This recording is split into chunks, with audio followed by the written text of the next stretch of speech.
Corona পরিস্থিতিতে এবছর আর HSC ও সমমানের পরীক্ষা অনুষ্ঠিত হচ্ছে না। তার বদলে আগের এসএসসি ও জেএসসি পরীক্ষার ফলাফলের ভিত্তিতে এবছর এইচএসসি পরীক্ষার ফলাফল নির্ধারণ করা হবে। নতুন এই পদ্ধতিতে এইচএসসির ফলাফল আগামী ডিসেম্বরের মধ্যেই শিক্ষার্থীরা পেয়ে যাবে। শিক্ষামন্ত্রী ডাক্তার দীপু মনি এ ব্যাপারে ভার্চুয়াল এক সংবাদ সম্মেলনে বিস্তারিত জানান।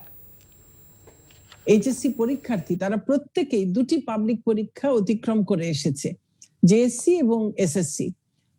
সেই দুটি পরীক্ষায় তাদের যে ফলাফল সেটির গড় অনুযায়ী আমরা এই এইচএসসি তে তাদের ফলাফল নির্ধারণ করবার কথা আমরা সিদ্ধান্ত নিয়েছি।